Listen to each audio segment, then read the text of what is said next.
Travis Etienne, do you draft him or do you avoid him in 2022? How about Jaylen Waddle? Now that Tyreek Hill is in town, are we going to buy Waddle in 2022 or will we avoid him? We're breaking down both of these guys and more. We'll talk about more players, the Fantasy Football Show. It begins now. This is the Fantasy Football Show with your host, Smitty.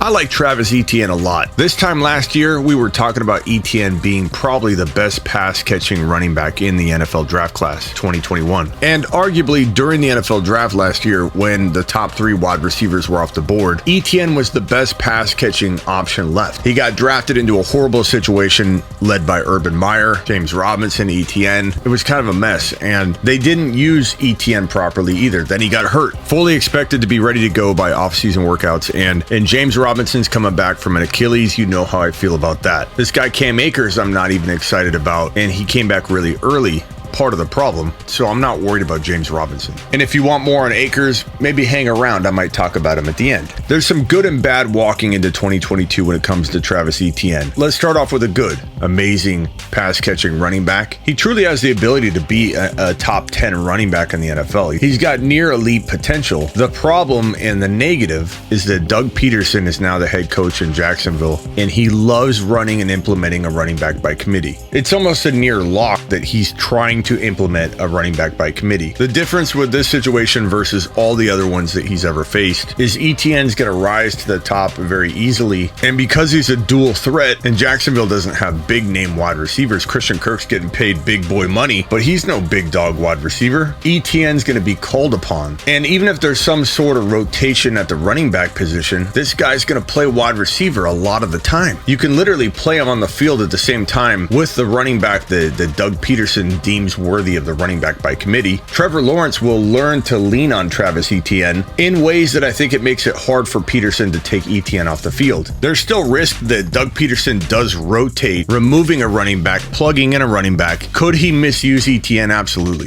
But aside from Trevor Lawrence, the team is starving for an elite talent to kind of shine with Lawrence, and I think that Etienne will rise to the top. Look at the expert rankings right here from like 35 to 57. You'll notice Etienne's at 50, after Jacobs, after McLaurin, after Godwin, who's hurt. Pittman, I love Herbert at 52, I'm not going to lie. Waller's pretty good at 54 as well. But this is a very good value for Etienne where the risk feels baked in. Like looking up where Fournette is at 36, Deontay at 37, Elliott at 38, Connor at 40, Barkley at 41. I'm very comfortable paying a value that's like 10, 11, 12 draft slots after those guys up there, Connor, Elliott, Deontay, Fournette. I think Etienne, even in a semi-nightmarish kind of situation in Jacksonville where Peterson won't really fully let him loose, I think he still earns top 50 overall value. The risk is all baked in, boys. The definition of baked in. I'm buying Etienne in 2022. I like him a lot. This is coming from a very skeptical person whenever Doug Peterson's involved and we're talking about the running backs, because he will for sure try and do a running back by committee type of approach. Etienne's just going to be very difficult to contain in a running back by committee, given Trevor Lawrence is going to lean on him. If there's ever going to be a situation where the quarterback gets to decide, I want him on the field, Doug,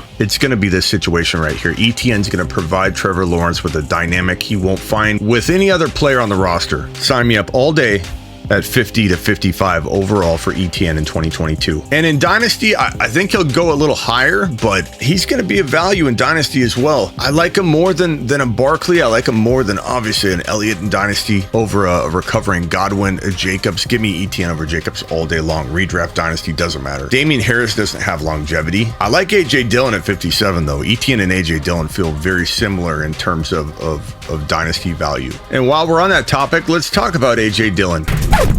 In redraft, he's ranking in, according to expert consensus data across the fantasy industry, around 55, 56, 57 overall. In Dynasty, it's got to be a handful of picks higher, but I bet you he's still very undervalued because currently, right now, Aaron Jones is still on the roster. Now, we're going to be predictive here and talk about Aaron Jones being released in 2022 because based on the money, that is a very, very likely scenario. The Packers save over $10 million by cutting Aaron Jones this time next year, which means that A.J. Dillon potentially will have the keys to the lineup all by himself from 2023 on. Now, they could draft another rookie running back. A.J. Dillon could get hurt. Not having Devontae Adams could make the Packers utilize Aaron Jones in a real big way in the receiving game in 2022. And if, let's say, A.J. Dillon got banged up and Aaron Jones went off in 2022, which is possible, he's still good. That could alter the landscape next year when we're talking about this come time to release him to get that $10 million. So don't expect him to get cut, but it does feel like there's a real good chance if he doesn't absolutely explode and go bonkers in 2022. Hard to imagine he could with A.J. Dillon on the roster get a lot of carries. He'll probably be released if this time next year he doesn't walk into the situation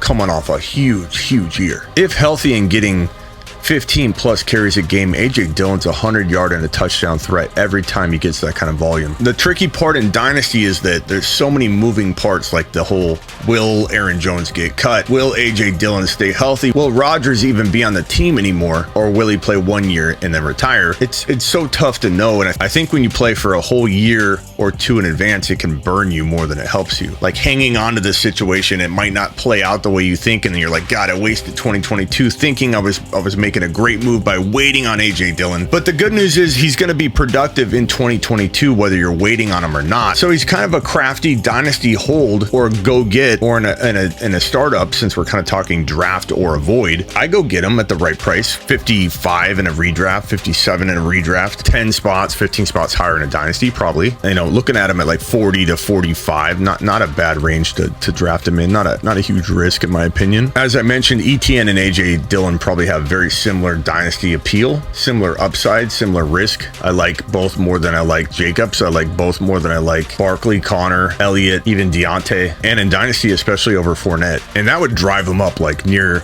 the bottom of round 3, top of round 4, but I don't think he'll climb that high. Not right now with the fact that Aaron Jones is still on the roster. Let's fast forward to 2023 in the offseason. Let's say A.J. Dillon does good, but not amazing, but he does good, and Aaron Jones gets cut. He's now a bottom of the 3rd round or a top of the 4th round pick. That's next year if all that plays out that way. But right now, with Aaron Jones still in the picture, you can only bring him up so high, even in dynasty. So I think he's a value grab. I think all the risk is baked into this value as well. Baked in, boys! And I can't envision a lot of scenarios where I don't like A.J. Dillon. I'm going to draft him. I'm going to trade for him. I'm going to hold him. I'm not avoiding him. Jaylen Waddle. Do you draft him in redraft? Do you draft him in a dynasty startup? Do you trade for him in a dynasty league? Do you trade him away in an existing dynasty league? I like him. I like him a lot. I love Jaylen Waddle. He was a top 5 breakout wide receiver for me before Tyreek Hill landed in Miami. When it happened, I was devastated. Like, this is one of my bigger predictions, and already Tyreek Hill and McDaniel, who's doing a great job from a football perspective, rained on the parade. But did he? Maybe short term, he probably did. Let's be honest. In redraft, how can we expect top 5 breakout wide receiver numbers for Waddle? Tua's only going to throw so much. Tua could be more effective than we ever anticipated pre-Tyreek Hill acquisition. I mean, that goes without saying. I'm not going to be shocked. I don't need to hear I told you, Smitty. You didn't like Tua before Hill arrived. I told you. Things change, man. And Tua has an opportunity to play like a top 9 to 12, 9 to 14 quarterback. That range is very tight. You could be 14 and you could be 9 and you could be 22 points apart. Tua could play in that range, but that range won't feed Tyreek Hill and Waddle to the tune where they're both a top 5 wide receiver. I don't think Tua is going to throw that much. I think the offense will be super dynamic. There'll be a lot of pulling, misdirection, big plays, Tyreek Hill getting a lot of work on the ground, Waddle getting some work on the ground. We thought Waddle was going to be the Debo 2.0. He still might have some of that going on in 2022, but Tyreek Hill's probably going to fit that bill even more. I do imagine McDaniel, who came over from the 49ers, brought that Debo Samuel 2.0, the 2021 version of Debo that we saw. He was the architect of a lot of that. He brings those blueprints over to Miami, where he's now head coach, and he's probably going to use Waddle and Hill both in a Debo Samuel type of role at times, but I don't see top 5 wide receiver numbers yet out of Waddle. Can he still be 8 to 12? 4 wide receivers in 2022 fantasy football? No question about it. He could be that good. And any game Hill's down, he's going to be a top 5 wide receiver. And the thing about Hill is that he's a speed guy. And as seen with like Deshaun Jackson always struggles with injury, hamstring injuries, soft tissue injuries because he's firing off, taxing his body at light speed. And sometimes you see a wide receiver like Tyreek Hill, Deshaun Jackson break down quicker than some wide receivers who aren't going 100,000 miles per hour. It takes a toll on your body when you're that quick, taking hits, doing all that hard work over and over and over. Your body wears down. You're working harder than most other wide receivers. You're running a track meet every time you're on the field. I'm not saying Tyreek Hill's for sure going down this year, but it wouldn't shock me if he missed 4, 5, 6 games. He's always got that feel of being injury prone, talking about Tyreek Hill. And while he only missed 1 game in 2017, 4 games in 2019, 1 game in 2020, he is kind of always a little bit of a concern. And at 5'10", 185, he's little. Even though he's compact, he's little and a little more susceptible to injury. So Tyreek Hill being 28 years old, about 1 to 2 years away from a potential drop-off at about 30, 31 for wide receivers. Factoring in, he's a total speed guy. Decline at 29 wouldn't shock me. Getting hurt for 2, 3, 4 games, soft tissue, hamstring injuries wouldn't shock me at all. My point is that Jaylen Waddle, who's 23 years old, Tyreek 28, both really about the exact same size. My point is that Waddle walks into a pretty bright future playing for a guy like McDaniel when Tyreek Hill probably has 1 to 2 years left of potential elite production. Waddle could easily take over as the number 1 wide receiver within 1.5 to 2.5 years. And Tyreek Hill, again, wouldn't shock me if he's missing games. The point is, if you can pay for Waddle at a draft slot that's nowhere near Tyreek Hill's draft slot, and the presence of Hill has bumped Waddle all the way down to like 5th round range. According to expert consensus data, in redraft, he's coming in around wide receiver 17. I love Elijah Moore. DJ Moore's okay. Cooper's decent.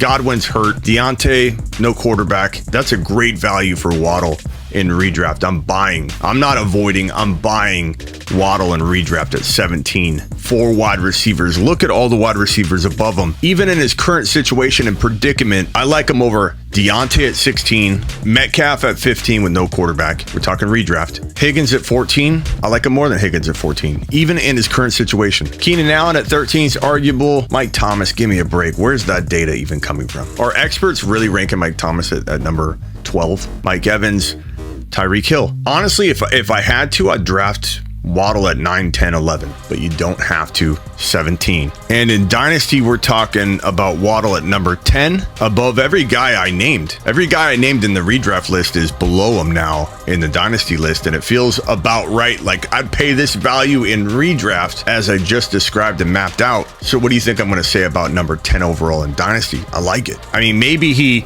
doesn't climb more than 3 or 4 spots if, let's say, Hill goes down and doesn't have a very long career. He does well for a year and a half, and then Waddle takes over, is the number 1 wide receiver from 2023 and a half on in McDaniel's system. I like him 2 or 3 spots ahead of number 10. So predictively, I love 10 right now in Dynasty above only guys like Metcalf, Higgins, Deontay, DJ Moore, Godwin, McLaurin, Elijah Moore. Again, I like Elijah Moore. Judy, I like Judy, but I draft him if I have to, and I don't have to in redraft at this value. I love this value. Give me 10 all day long for Waddle at all wide receivers in Dynasty. I'm drafting him in Dynasty at this value. I'm trading for him in Dynasty at this value. I am not avoiding Waddle. I love Waddle at this value. And something tells me that there'll be a different quarterback in Miami in 1 to 2 years. So preemptively going and acquiring Waddle in Dynasty, smart move, Bob. Give me Etienne in redraft in Dynasty. Give me Dillon in redraft in Dynasty. Give me Waddle in redraft in Dynasty. Give me all 3 of them at their current asking price. I'm not avoiding any one of the 3. Their ADPs in redraft and Dynasty are all very acceptable to me. 50 to 55 in redraft. I just looked in Dynasty. He's going about 45 to 48, so not much higher. Dillon's going about 53 in Dynasty and around 55, 60 in redraft. And Waddle's wide receiver 17 in redraft and number 10 or 11 in Dynasty. Totally acceptable on both accounts. I'm loving all 3 of these guys. And I told you before I leave, I would talk about this man right here, Cam Akers. In a nutshell, you've heard me say it before, but no one's recovered from a torn Achilles tendon to ever return to a top 10 running back form, or torn an Achilles tendon and just become a top 10 running back. Whether it's returning to top 10 form or developing into, for the first time, like Akers would be, a top 10 running back. He was on his way to becoming a top 10 running back. He had never truly transformed into a top 10 running back, but no running back. I'm not talking about a basketball player, a cornerback, a quarterback, a center, a billiards player, a bobsled champion. I'm talking about running backs who take different kinds of abuse with their lower body, especially their Achilles and their knees and their feet and ankles, the kind of abrupt, sharp movements they make, forced misdirection, unplanned cutting, and 300-pound linemen, multiple 300-pound linemen, shoving them into the ground on every play. A lot of it's the unexpected planting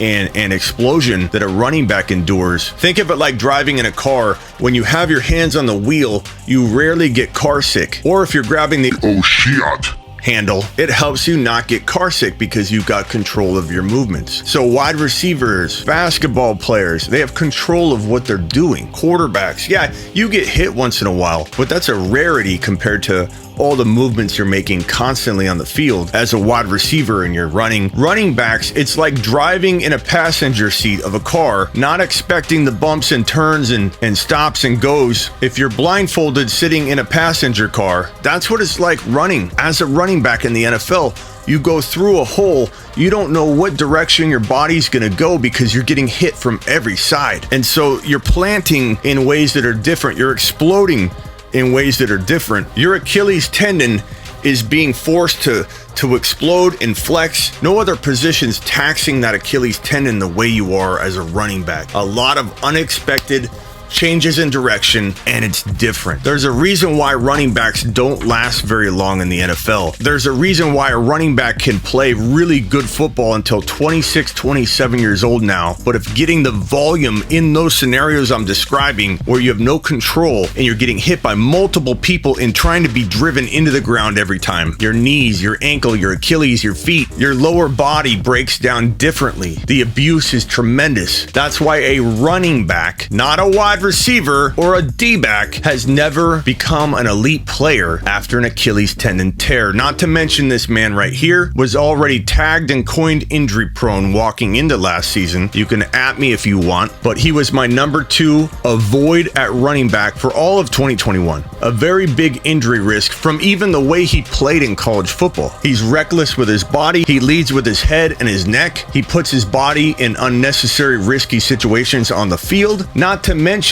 he rushed back from an Achilles tendon tear after 5-6 months of recovery, which normally takes 9 months to a year. And even then, players coming back from a torn Achilles often suffer a lower leg injury that first year back because their body isn't ready for the abuse that an NFL running back endures, and they suffer some kind of compensation injury or re-injure the Achilles tendon. This guy rushed back after 5 or 6 months. That backs up the opinion that he's reckless with his own body. In my opinion, it's too tall an order for Akers to escape injury in 2022. In Dynasty, he's ranking 26 overall. That's literally at the end of the second round, turning into the third round. In redraft, he hovers in the middle of the third round to the fourth round. It's kind of all over the map, but I'm not taking Akers at all in 2022. I'm avoiding him in redraft. In Dynasty, I'm not holding him. If I own him, I'm selling him. Good trade ideas would be to go across position, go get a Waddle, go get my man Waddle. Across position trades, meaning you go for a wide receiver because people want to overpay for running backs and they'll give you somebody they maybe shouldn't give you because they're in desperate need of a running back. Go across position. It's a great way to trade a guy like Akers that does have some doubt. And when you trade him,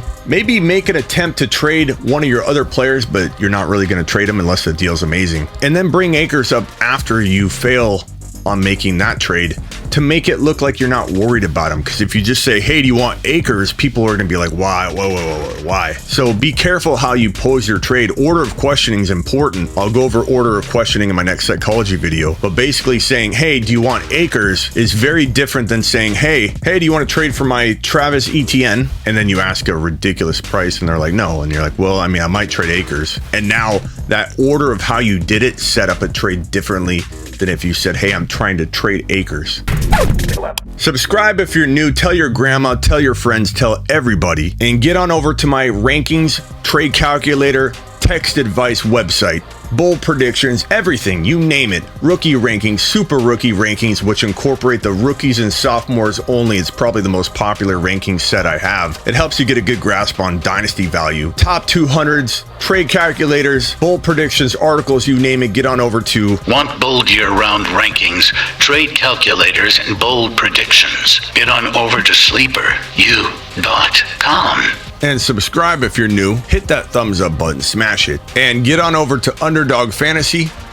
Get a free 10-minute phone call from me, your boy Smitty. All you got to do is go to smitty1.com, click on this exact banner that you'll see on my site, or use promo code Smitty if you go over there. But just use the link, it's a lot easier. I'll give you a 10-minute phone call if you drop a minimum deposit of $10 in a new Underdog account. Just DM me on Instagram at the Fantasy Football Show a screenshot that you did it. I'll give you a 10-minute phone call. Save it for your draft day. Use it now, whatever you want. But get on over to smitty1.com and take care of that. And get out of here.